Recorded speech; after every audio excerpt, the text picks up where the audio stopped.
Parody in popular music. The original use of the term parody in music referred to reuse for wholly serious purposes of existing music. In popular music, that sense of parody is still applicable to the use of folk music in the serious songs of such writers as Bob Dylan, but in general, parody in popular music refers to the humorous distortion of musical ideas or lyrics, or general style of music. Origins. Before the 20th century, popular songs frequently borrowed hymn tunes and other church music and substituted secular words. John Brown's Body, the marching song of the American Civil War, was based on the tune of an earlier camp meeting and revival hymn, and was later fitted with the words "Mine eyes have seen the glory of the coming of the Lord" by Julia Ward Howe. This practice continued into the First World War, with many of the soldiers' songs being based on hymn tunes. For instance, "When This Lousy War Is Over," folk song has often been written to existing tunes or slight modifications of them. This is another very old and usually non-humorous kind of musical parody that still continues. For instance, Bob Dylan took the tune of the old slave song "No More Auction Block for Me" as the basis for "Blowin' in the Wind." 1918–1959. The emerging form of jazz music frequently recycled themes from the stater-white popular music of the time, as well as producing occasional parodies, usually called travesties, of well-known classical themes. In the 1940s, Spike Jones and his City Slickers parodied popular music in their own unique way, not by changing lyrics, but adding wild sound effects and comedic stylings to formerly staid old songs such as "Cocktails for Two" and "April Showers." Beginning in 1949, Homer and Jethro did country music arrangements of popular songs with parody lyrics such as "Heartbreak Motel" for "Heartbreak Hotel" and "The Battle of Cucamonga" after Johnny Horton's "The Battle of New Orleans." The comedy pianist Victor Borge coined some of his signature bits on Bing Crosby's radio show during the 1940s and later popularized them on TV on Dean Martin's show.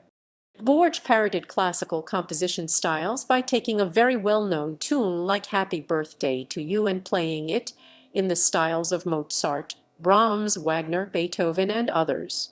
He would also parody two compositions simultaneously by finding common melody notes and using them for transitioning one composition into another, the most famous example being "Moonlight Sonata" transitioning into "Night and Day," or a minor version of "Happy Birthday to You." The 1957 Broadway musical Jamaica parodied the then very fashionable commercial variety of calypso music. A musical using heavy parody was the 1959 show Little Mary Sunshine, which poked fun at old-fashioned operetta. 1960–1980. Stan Freberg created parodies of popular songs in the 1950s and 1960s, mocking the musical conventions of the day, such as Elvis Presley's "Heartbreak Hotel," in which the vocalist rips his jeans from too much hip swiveling and drowns in reverberative sound effects at the end. Another major parodist was Alan Sherman, who began making hit records with parodies such as the now classic "Hello Mudda," "Hello Fado," "Letter from Camp," to the tune of Amilcare Ponchielli's "Dance of the Hours" from the opera La Gioconda, and "When I Was a Lad," after Gilbert and Sullivan's "Ruler of the Queen's Navy" from HMS Pinafore. Bandleader and pianist Paul Weston and his wife, singer Jo Stafford, created the musical duo Jonathan and Darlene Edwards as a parody of bad cabaret acts. Initially, it began as a private party joke, but they recorded several albums and one, Jonathan and Darlene Edwards in Paris, won a Grammy Award in 1961 for Best Comedy Record. The self-described piano-wielding fugitive from Harvard, Tom Lehrer, and Victor Borge, originally from Denmark, who switched from a concert piano career to comedy, have also created parodies of classical piano pieces and opera. In 1965, musical satirist Peter Schickel created P.D.Q. Bach, a supposedly newly discovered member of the Bach family, whose creative output parodies musicological scholarship, the conventions of Baroque and classical music, as well as introducing elements of slapstick comedy. Shaquille continues to tour and record under the pseudonym PDQ, Bach, to the present day. Ray Stevens became a country star in the 1970s and 1980s with a few serious songs such as Everything is Beautiful, or novelty songs such as The Streak, Shriners Convention, and Mississippi Squirrel Revival, and many parody songs such as the adult contemporary Send Up, I Need Your Help, Barry Manilow, and the Beach Boys parody. The Barron Knights became famous for their parodies of pop songs in the 1970s. The song A Little Green Rosetta from the Frank Zappa album Joe's Garage lampoons Steve Gadd's status as one of the highest-paid session drummers in popular music. The music parodies a number of styles including reggae and lounge jazz. 1980-present. A successful parodist is Weird Al Yankovic, now in his fourth decade of writing song parodies. He got his start sending tapes to be played by Barrett Hansen, aka Dr. Demento, on his nationally syndicated radio show. Seattle, WA-based disc jockey and longtime parodist Bob Rivers records parodies of hit songs from a variety of genres and periods satirizing current events. Dabbling in topical parodies is Buffalo, New York-based humorist Mark Russell, who appears several times a year on PBS television.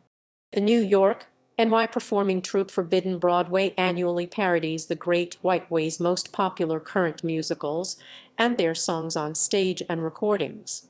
In the science fiction fan community, folk music thrives as a source of both parodies and original music, as it has since at least the 1930s.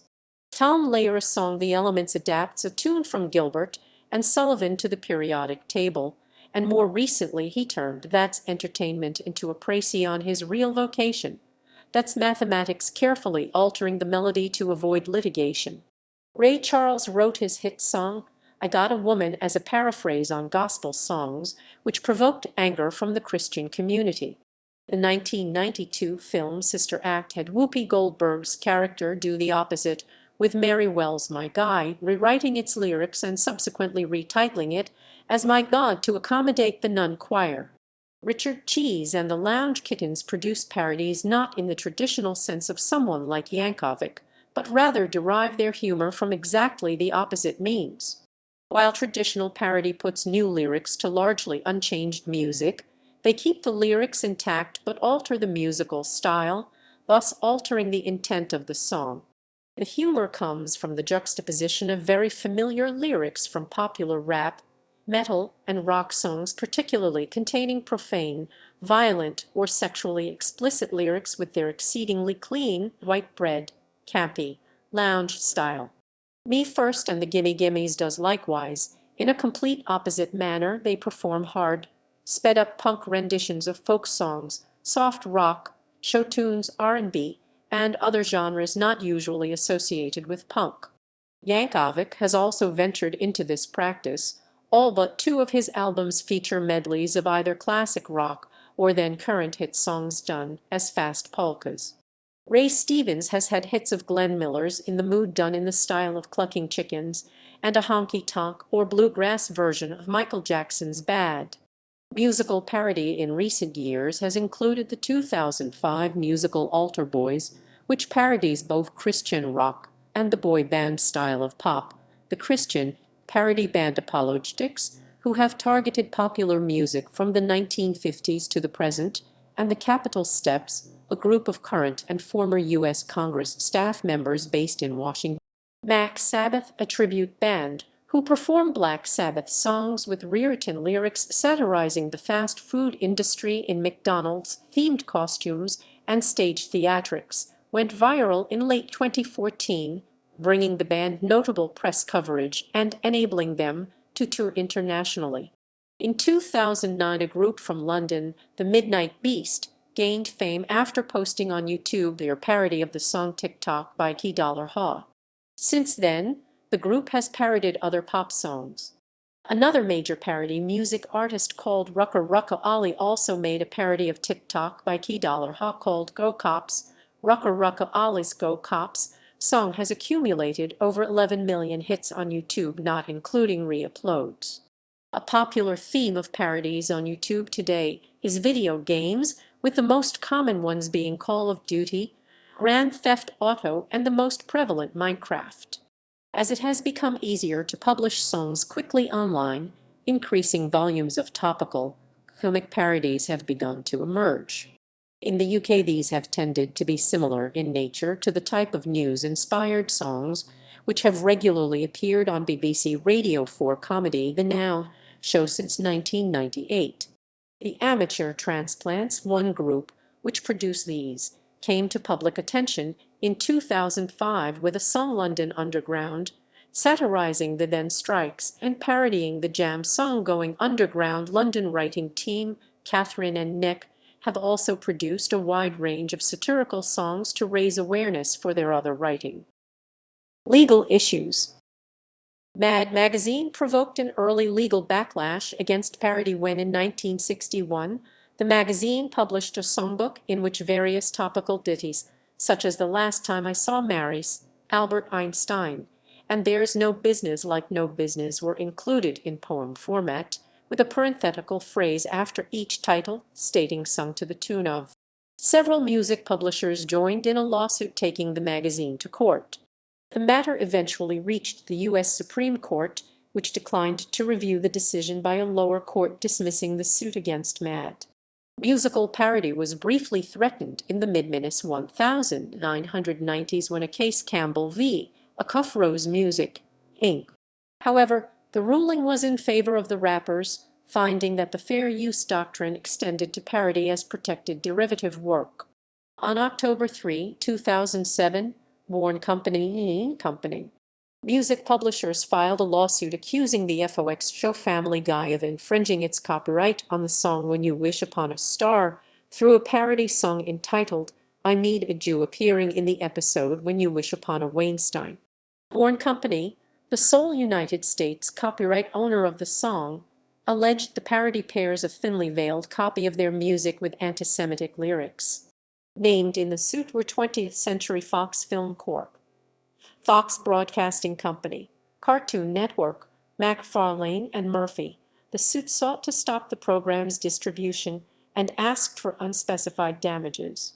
Bourne argued that I Need a Jew uses the copyrighted melody of When You Wish Upon a Star without commenting on that song. On March 16, 2009, United States District Judge Deborah Batts held that Family Guy did not infringe on Bourne's copyright when it transformed the song for comical use in an episode.